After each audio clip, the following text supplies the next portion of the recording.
¿Qué pasaba por el año 1492? Sí, por la llegada de Colón a América. Esto es misma época, diferentes lugares, pero en esta ocasión solo me concentraré en América, en específico en lo que es ahora América Latina. Da para rato ya que es una zona muy extensa, pero en esta ocasión me encargaré de revisar en qué se estaba en ciertos lugares de América para la llegada de Colón. En Mesoamérica, en esta zona se estima que vivían unos 24 millones de personas, quienes luego de varias conquistas dominaban la zona eran los mexicas o aztecas, gobernando a través de una alianza de tres ciudades: Tenochtitlan, Texcoco y Tacuba. Era un imperio gigante, que se podría comparar con otro de la historia sin duda, ya que a muchas personas les gusta comparar, a veces sin tomar en cuenta los contextos históricos, pero bien, los mexicas lo eran. ¿Y por qué caen después ante los españoles? Se podría argumentar, y bueno, ¿qué civilización no ha caído? Si Roma cae, ¿qué le queda al resto? Su capital, la ciudad sobre el lago, la Venecia de América que le decían Tenochtitlan. Ahora lo pronuncio bien, porque yo le decía Tenochtitlán, debía haber parecido un idiota, gracias al amigo que me corrigió. Esto era una ciudad muy avanzada y se dice que muy bella también, tenía muchos palacios muy bien cuidados, cerámicas, pinturas, y más encima todo sobre el agua. Por lo tanto, la tecnología hidráulica era muy desarrollada,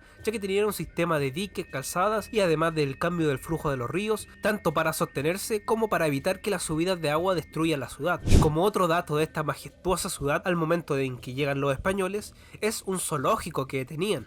Zoológico, claro, al estilo moderno, el llamado Zoológico de Moctezuma. Podría dedicarle más tiempito a esa construcción, pero era un sitio donde tenían algunos animales silvestres. Era muy restringido, solo autoridades máximas podían entrar allí. Por eso es que Cortés, el conquistador español, lo puede ver con sus propios ojos, ya que era una figura relevante, y muy poca gente tuvo ese privilegio. También en Mesoamérica, que si bien los más poderosos eran los mexicas, los que le pisaban los talones era el Imperio Tarasco. Tenían bastante roce porque eran también bastante fuertes. Su capital, llamada así, que no quiero pronunciar, Tzintzuntzan, algo así.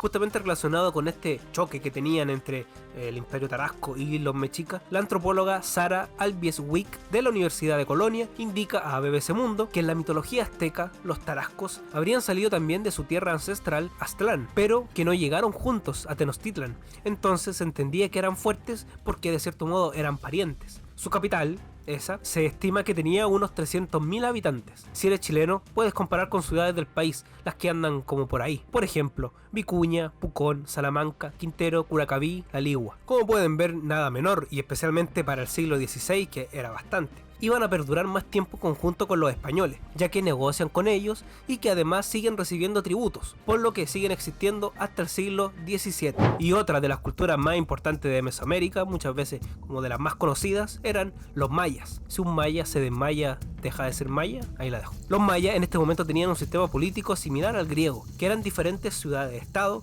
que se peleaban el control político y comercial, pero que al mismo tiempo compartían una cultura, una lengua en común. Esto se da una vez que desaparecen los reyes divinos, bajo quienes se habrían desarrollado las ciudades míticas de los mayas, como Tikal o Palenque, que junto con sus grandes pirámides y centros arquitectónicos ya estaban en decadencia cuando llegan los españoles. Tecnológicamente también eran bastante avanzados y tenían conocimientos desarrollados sobre astronomía y matemática. De hecho, en matemática tenían algo que no muchas sociedades desarrollaron en ese momento, que es el cero, tanto de forma teórica, que eso sí lo tenían otras culturas más antes, pero también de forma gráfica, tenían un símbolo. ¿Y qué lo hace especial al cero? Que es la representación de la nada. Representas que ahí no hay nada. Entonces ese avance tecnológico matemático es bastante importante. Sigamos bajando. Ahora para Sudamérica. Aquí tenemos una variedad de pueblos, sobre todo dado por las diferentes zonas geográficas tan diversas, como por ejemplo la selva amazónica, que se piensa albergó en ese momento unos 8 millones de personas, pero que tuvieron un contacto con los europeos mucho más posterior, considerando por bastante tiempo que era una selva intacta, pero no era así. Por ejemplo, se encuentra el pueblo del Chingú,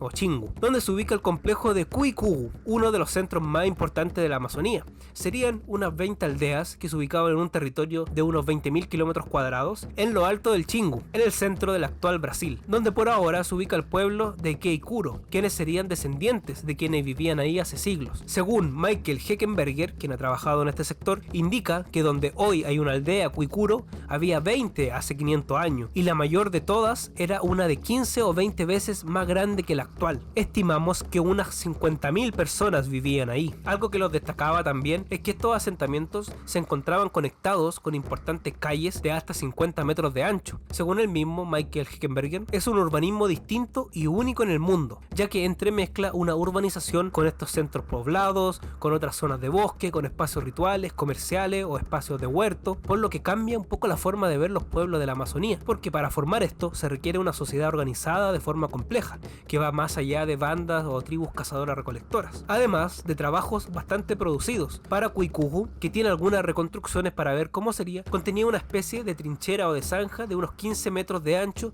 y 5 metros de profundidad. Claro, no es un clásico como monumental como una pirámide o un muro, pero es un trabajo importante que requiere bastante coordinación para poder lograrlo. Estos no eran los únicos pueblos, existen muchos más, ya que es algo que suele quedar un poco relegado en comparación con otras. ¿En comparación con cuáles? Como la que voy a hablar ahora. Porque por el otro lado tenemos a los incas o quechuas, que también formaron un imperio enorme. Se extiende por lo que hoy es Ecuador, Perú, Bolivia, Argentina y Chile, con su capital en el Cusco. Amigos, ¿creí que solo hablaban de mí? ¡Deletrean mi nombre! Formando un espacio territorial muy extenso, estando también entre los más grandes de la historia. Uno de los elementos que destacan en él fue la enorme red de caminos que permitían conectar los diferentes puntos del imperio. A muchos ya les debe sonar, este es el Camino del Inca, del que se estipula que tiene entre 23 y 30.000 kilómetros de extensión, desde Quito, en Ecuador, a Santiago, en Chile. Como era un imperio, tenía varias culturas bajo su dominio, en ocasiones de buena forma, o sea, pacífico, ya que utilizaban la religión para poder generar ligazón con estos nuevos pueblos, o también a través del comercio, el trabajo o la conquista. Todo sin escritura, pero sí con quipus, que eran cordeles que según su tipo de nudo, posición, grosor de su color o de su extensión, se podían registrar datos y con eso llevar una administración. E incluso se llega a postular que podían ser una escritura o una protoescritura, pero todos quienes podían leerlo murieron, así que no lo sabremos. Solo sí que con esto se administraba un enorme imperio. Lo que sí se sabe es los números. Esa parte sí se puede descifrar los números o qué significa cada nudo, en esa parte como numérica, pero en la parte que podría haber sido escrita, por eso es que hay muchos quipus que no tienen traducción, porque ya que las personas que podían leerlo no están, o no perduró nadie que podía leerlo. También por esta zona tenemos el Imperio Chimú, que no era tan extenso como los incas, pero sí bastante potentes. Igual se ubicaban en lo que hoy es Ecuador y Perú. Destacaba su capital o ciudad central, Chan Chan, que según Gabriel Prieto de la Universidad de Florida, fue tan grande como Tenochtitlan o hasta más grande. Tuvo 24 kilómetros cuadrados de construcción y en su época de mayor apogeo, y contando todas las comunidades satélites, creo que puede haber llegado a los 100.000 habitantes. Esta ciudad se construyó en un valle artificial, o sea que se desviaron cursos de agua de otros valles para poder formar la ciudad allí. En esa se destacaban algunos palacios que tenían una muralla de 15 metros de altos con tallado, mira, bastante bonito. Al final del siglo XV entran en fuerte conflicto con los incas, que si bien los chimús eran poderosos, no se comparaba con el poder militar incaico, por lo que allí se acaba su historia. Y bueno, aquí una revisión un poco más extensa de otra que tengo sobre este mismo tema, de cómo era América en 1492 a la llegada de Colón. Igual podría expandirlo un poco, Norteamérica que no nombré, o los demás tantos pueblos que existían a lo largo de toda América, pero será para otro video. Espero que les haya gustado. Como siempre, cualquier comentario para aportar, sugerir, agregar, criticar es bienvenido, que con gusto leeré. Si también gustan me pueden seguir, y si no, muy agradecido por haber llegado hasta aquí. Saludos y hasta un próximo viaje por la historia.